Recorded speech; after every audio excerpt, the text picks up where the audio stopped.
What if the most dangerous addiction after 40 does not begin with a party, a crisis, or a reckless decision, but with a quiet house and a subtle ache that no one else can see?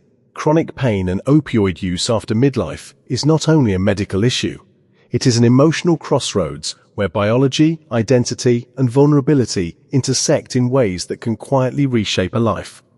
As children grow up and leave home, many parents find themselves standing in rooms that once echoed with activity, now filled with stillness. This transition, often called empty nest syndrome, is rarely discussed with the seriousness it deserves. It carries pride, yes, but it can also carry grief, loneliness, and a destabilizing loss of purpose. When chronic pain enters this picture, whether from aging joints, past injuries, or degenerative conditions, the temptation to seek immediate relief can become powerful. Pain is not only physical, it is psychological and social. It alters sleep, mood, and resilience. It narrows attention and magnifies distress. In midlife, when structure and identity are already shifting, unmanaged pain can erode emotional stability. Opioids, prescribed responsibly and used carefully, have a legitimate role in certain medical contexts. Yet their pharmacology directly targets the brain's reward and attachment systems. They do not merely reduce pain signals. They increase dopamine transmission in pathways associated with relief, safety, and even love. In a brain already coping with grief-related stress and elevated cortisol, that surge can feel like restoration. For a moment, the ache softens, the anxiety quiets, and the emptiness recedes. The relief can feel earned, even necessary. This is where the risk begins, not in moral weakness, but in neurobiology. As Dr. Anna Lemke emphasizes in her work on addiction and the pleasure-pain balance, the brain is constantly striving for equilibrium. When we tip the scale toward pleasure through external substances, the brain compensates by amplifying pain. Over time, what began as legitimate treatment can morph into a cycle where the absence of the drug feels worse than the original condition. For adults over 40 navigating emotional transition, this cycle can be particularly insidious. Social drinking may slowly shift from celebration to consolation. A prescribed opioid may subtly transition from medical necessity to emotional refuge. The brain does not distinguish between relief from physical pain and relief from loneliness. It registers reward. Midlife often brings additional stressors: career plateaus, aging parents, marital strain, and reflections on mortality. These pressures compound the stress response, altering dopamine regulation and increasing vulnerability to reward-seeking behaviors. Without intentional awareness, the coping strategy can become the new source of distress. Safe treatment requires more than a prescription. It demands an integrated understanding of psychological context, stress physiology, and identity transformation. Chronic pain after 40 is real, and it deserves compassionate management. But relief must be anchored in strategies that strengthen resilience rather than replace it. The question is not whether pain should be treated. It is how to treat pain without creating a second, more devastating condition. That answer begins with recognizing that the transition of midlife is not a weakness to escape, but a profound recalibration to navigate with courage and consciousness. There is a moment, often unnoticed, when treatment quietly becomes dependence, and that moment rarely announces itself with drama or chaos. It unfolds gradually, in small adjustments and rationalizations that feel reasonable at the time. A slightly higher dose because the pain seems worse this week. A refill requested a few days early because sleep has been elusive. A glass of wine added to the evening routine because the silence of the house feels heavier than expected. In midlife, when children have left home and daily structure has shifted, the loss of predictable rhythms can destabilize even the most disciplined adults. Parenting once dictated wake times, meals, conversations, and social interactions. Without that scaffolding, the nervous system searches for anchors. Chronic pain compounds this search. Pain consumes cognitive bandwidth, narrows focus, and amplifies irritability. It diminishes motivation for exercise and social engagement, two of the most protective factors against depression and addiction. When opioids are introduced into this already vulnerable environment, they do more than blunt nociceptive signals. They alter reinforcement learning. The brain begins to associate relief not only with reduced physical discomfort, but with emotional regulation. Over repeated exposures, neuroadaptation occurs. Dopamine receptors downregulate, stress pathways become sensitized, and the baseline experience of pleasure flattens. What once felt like a powerful relief now feels merely normal, and without the substance, distress intensifies beyond its original level. This is the paradox of the pleasure-pain balance described in addiction medicine. The very solution to suffering can recalibrate the brain toward greater suffering. Suspense builds here because the transformation is subtle. Outwardly, the person may appear functional, responsible, even composed. Internally, however, the margin between coping and craving narrows. Warning signs often masquerade as routine. Social drinking becomes a nightly ritual justified as relaxation. Opioid use extends beyond the acute injury into indefinite management, without reassessment of risk-benefit ratios. Emotional triggers such as loneliness, anniversaries, or marital conflict begin to prompt anticipatory thoughts about relief.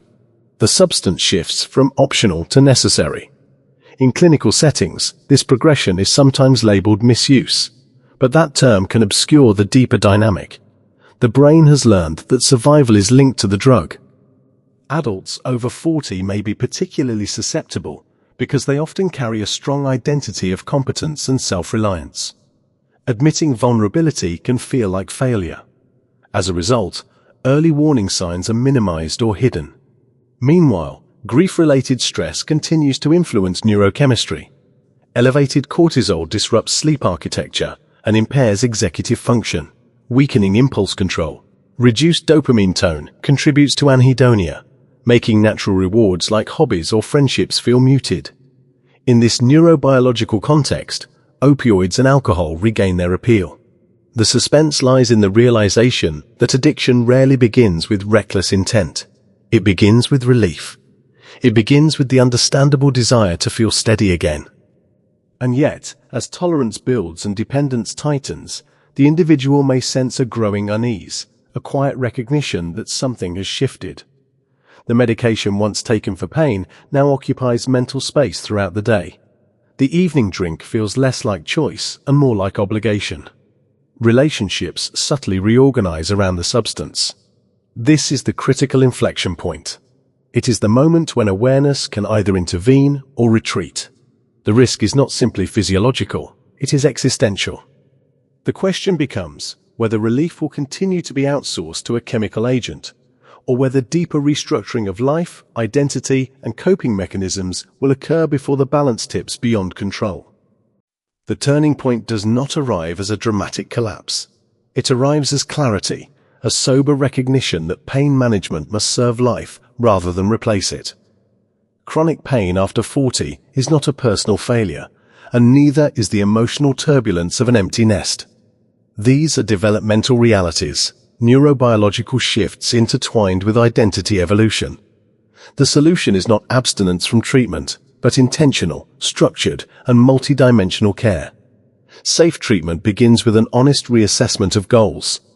Is the objective complete elimination of discomfort, or is it functional restoration and meaningful engagement? In modern pain medicine, the gold standard is not zero pain. It is improved quality of life with minimized harm. That distinction matters because it reframes expectations. When individuals expect total eradication of pain, they are more likely to escalate doses and chase diminishing returns. When they aim for functionality, they remain open to diversified strategies. Non-opioid pharmacologic options, physical therapy, anti-inflammatory nutrition, sleep optimization, and graded exercise programs address underlying physiology without overstimulating reward circuits. Cognitive behavioral therapy for pain retrains catastrophic thinking patterns and reduces central sensitization. Mindfulness-based stress reduction downregulates the stress response, lowering cortisol and stabilizing dopamine signaling. Social reconnection restores natural reward pathways. Purposeful restructuring of daily routines replaces the void left by children leaving home. Volunteering, mentorship, creative pursuits, and community engagement provide structure and meaning that alcohol and opioids falsely promise. The brain responds to repeated healthy behaviors with neuroplastic change. Dopamine receptors gradually resensitize. Baseline pleasure stabilizes. Emotional resilience strengthens. This is not an overnight reversal. It is a disciplined recalibration. Medical oversight remains essential. If opioids are clinically indicated, they must be prescribed at the lowest effective dose for the shortest feasible duration, with clear functional benchmarks and routine monitoring. Transparent communication between patient and physician reduces stigma and encourages early course correction. Screening for depression, anxiety, and substance use vulnerability should be standard in midlife care. Education about the neurobiology of addiction empowers individuals to interpret cravings as physiological signals rather than moral defects. Most importantly, adults navigating empty nest transitions must grant themselves permission to grieve. Grief is not weakness. It is evidence of attachment and love. When acknowledged openly, it loses much of its covert power.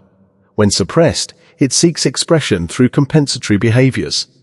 The path forward requires courage to sit with discomfort without immediately anesthetizing it. It requires community rather than isolation, movement rather than stagnation, reflection rather than avoidance. The risk of addiction diminishes when life regains texture and connection. Chronic pain can be managed safely when approached holistically, with respect for the brain's delicate balance between pleasure and pain. Midlife can become a chapter of reinvention rather than retreat. The house may be quieter, but it does not have to be empty of purpose. The body may ache, but it can still move toward meaning. Relief is possible without surrendering autonomy. Strength is built not by eliminating every sensation of discomfort, but by expanding capacity to endure, adapt, and grow beyond it. If you are benefiting from our topics, please subscribe, like, and turn on the bell notification so you can see our new videos early.